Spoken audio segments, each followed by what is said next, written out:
Oh, there it is. Hello, my baby! Hello, my honey! Hello, my ragtime gal! Suddenly you've kissed my wife!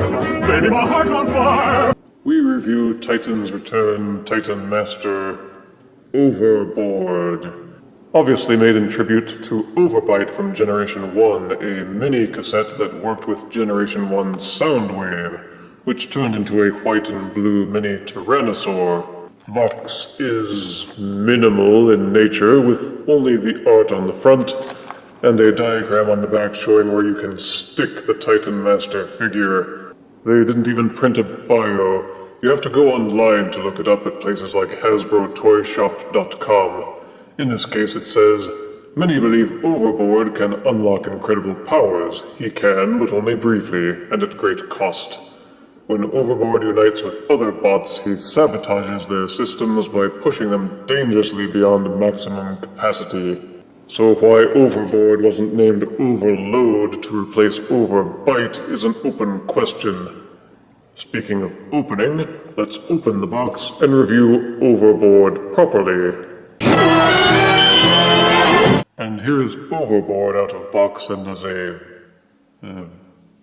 Wyvern. He comes with a instruction wad, and also the Overboard Titan Master head figurine. Like all Titan Masters, he features a rotating and waggling head, arms that swivel up and down, hips that rotate upwards, and bendable knees.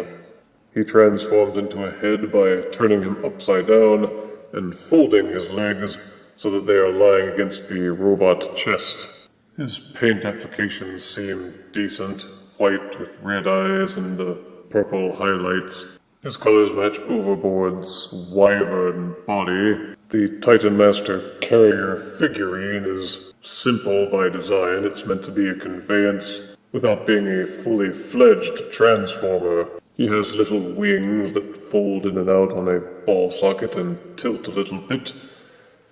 The Wyvern head will rotate up and down, and the Wyvern legs will rotate 360 degrees in a ball socket joint and also waggle slightly in and out. He's got a tail of sorts, but it's all kibble because it's actually the dinosaur mode's head and neck. But they give it playability. Take these two pegs that are here on the Wyvern body and plug the base of the robot headmaster feet into it. It will peg and remain in place firmly. Rotate the arms upwards and lean the figurine forward so that he is a sort of a pilot inside the Wyvern or something. Then take the dinosaur head / tail and rotate it upward, and it serves for the back seat for the figurine. And then Overboard Titan Master can ride around his little Wyvern thingy with pride, I guess. It's a fairly simplified design, but it works in its own unique way. To transform him into a dinosaur, simply pop the Titan Master loose, flip the Wyvern head backwards until it's pointing the opposite direction. The Titan Master is actually an important part of this. Make sure that the robot arms are swiveled up. Fold the Wyvern legs until they are closing slightly in place. Take the Titan Master arms and jam them through these little slot crevices on either side. The Titan Master head should jam into this little cubby hole inside the dinosaur body and allow you to close the Wyvern wings together. Tilt the Titan Master knee joint downwards to form the dinosaur's lower jaw. Fold the rear section of what was the Wyvern upwards. Push the wings until these two sections are lying flat together. Hinge down the head and hinge up the jaws until they marry up. They are held in place only by friction, not by pegs. Rotate the Wyvern legs until they are facing forward to become the dinosaur legs. Take the Wyvern head and angle it back downwards to become the dinosaur tail, and lie this peg flush against his back. And here is little Overboard as a miniature Tyrannosaur. It may not be much in terms of complication compared to other Transformers, but the transformation itself and the integration of the Titan Master into the jaws and arms was very clever. His tail will waggle up and down, the legs will rotate 360 degrees, the forearms will rotate slightly up and down, but take caution when doing so because these two halves will split open fairly evenly.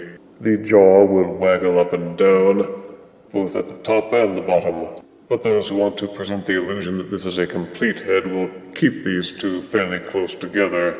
There is a third mode, a gun. You will see two very small pegs at either side of the base of the Tyrannosaur body, and two very small slots inside the legs. Rotate them down and plug them together. Rotate the Wyvern head / dinosaur tail until it is tucked underneath. Then flip out this peg, and it's a dinosaur lying on its back with two holes in the base of the feet that you can squint and pretend is a gun. Pew pew, bang bang. Nope, I'm not buying it. His tallest mode is the dinosaur mode, and even that is only 2 inches, making him small even compared to a legend-size figure. Little Overboard may be small, but it's still pretty neat. The inclusion of a separate Titan Master head and the integration into the dinosaur and wyvern bodies is fairly well done. And as Titan Masters can integrate with Trypticon, Decepticon City, and with other Titan Master figures, there's still plenty of playability to be had, even in a figure this small. Overboard exceeded my expectations. For the size, you get a lot of playability, and the Dino mode especially is well done for the limitations. Negative aspects include a weak gun mode and a so-so wyvern mode, but even so, Little Overboard earns 7 out of 10 deaths. If you refuse me, honey, you lose me, then you'll be left alone, oh baby, tell them all, and tell me I'm your own.